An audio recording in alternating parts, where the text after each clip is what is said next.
Did you guys know they were going to be releasing 2 episodes this week? I did not know that, but it is a very nice surprise. And the great news that I am so ecstatic about is that we finally got Matt back in his Daredevil costume. But is it too little too late? Let's talk about Daredevil Born Again.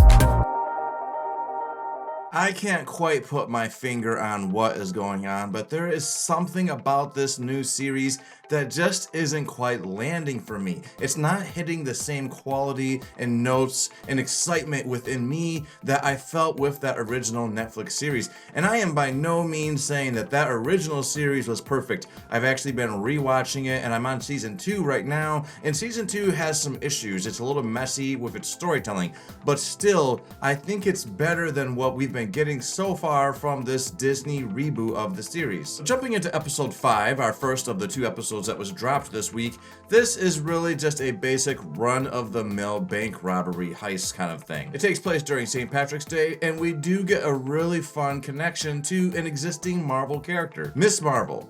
No, we don't actually see her in this episode, but we do see a Funko Pop of her. But more importantly, we see her father in this episode when Matt is attempting to get money to help his business stay afloat. If you could say one thing about Matt Murdock, it's that he is consistently struggling to keep his businesses alive because he makes a lot of bad choices as a lawyer, as an entrepreneur. 4 seasons into his career and he still can't keep his business afloat.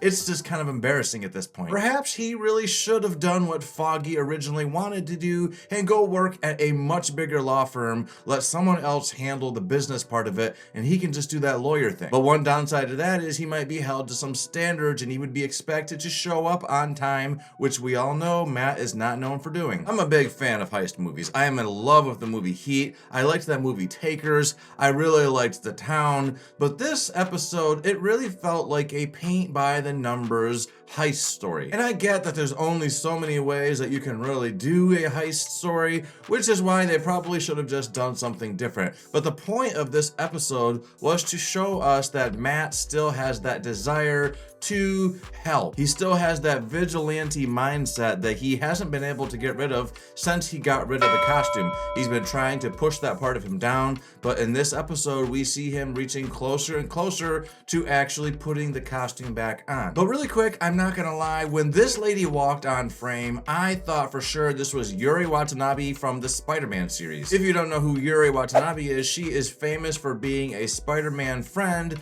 and then foe after she decides to give up being a police officer and becomes the villain Wraith. Somebody who is kind of like Frank Castle in the sense that she is taking justice into her own hands and she's not against killing. It would have been great. I'm really ready to see Daredevil and Spider-Man intersecting. They intersected in the cartoons. They intersect all the time in the comics. It's time to start linking these two together, and having this be Yuri would have been a perfect segue to connect the two. So it's a fun episode. It's an entertaining episode, but it's not a mind-blowing episode. But before I jump on to episode 6, I do have to say I did really find it funny the way Matt entered this bank, doing his whole blind routine, pretending he has no idea what's going on. That was pretty funny, and I really did think that that part worked quite well. Now, episode 6 is where we start getting a bit more of that Daredevil grit that we are accustomed to. This was the strongest episode of the 2, and probably one of the strongest episodes that we've had since episode 1. Muse takes front and center this episode as we see both Fisk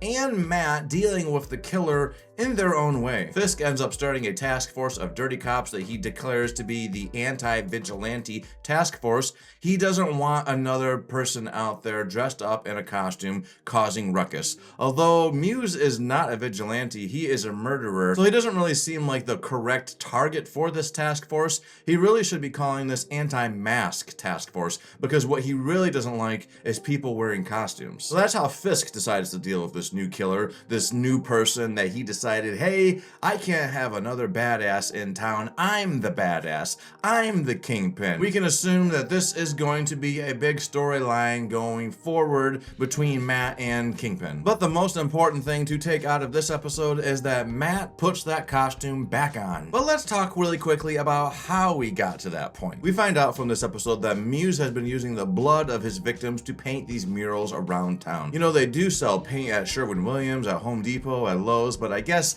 if you want the best stick, you gotta put a little human blood in it. And so far, he's killed around 60 people to create all these murals. 60 people missing, that is a shit ton of death. How is it just now becoming a big issue? And it does appear that Muse's murals are extremely popular because these two girls walk up to him and they say, hey, can we get a picture with you? Personally, I would not approach a man wearing a mask like that. He just does not look like he's on the up and up. But these dumb girls thought, hey, I'm a big fan of your work.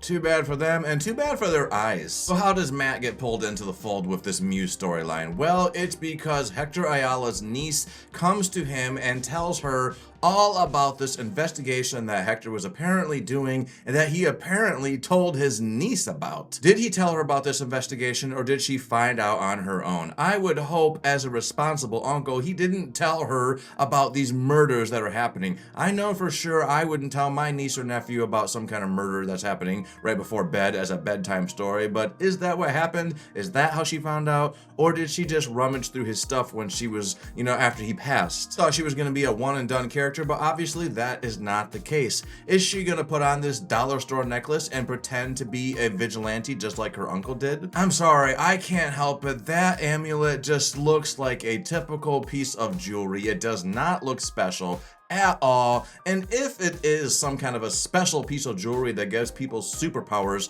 how is that not confiscated and put into something like S.H.I.E.L.D.? How is S.H.I.E.L.D. or somebody like that not taking a hold of this amulet? She goes to Matt and tells Matt about this investigation, and then she proceeds to continue trying to investigate Muse herself and gets herself captured by the man. And this is what causes Matt to put on that costume and be the man we all wanted him to be. A red-horned vigilante that likes to punch people. And it was a really cool scene. You have to imagine that Muse was not expecting to come up against somebody that knows how to fight like that. And Muse, surprisingly, does know how to hold his own, although he gets his ass kicked in the end. And during this whole fight scene between Muse and Daredevil, we are also cutting to another fight scene happening between Fisk and Adam, who he is still deciding to wallop on because he is an angry man child that doesn't like people playing with his stuff. In this case, stuff is his wife's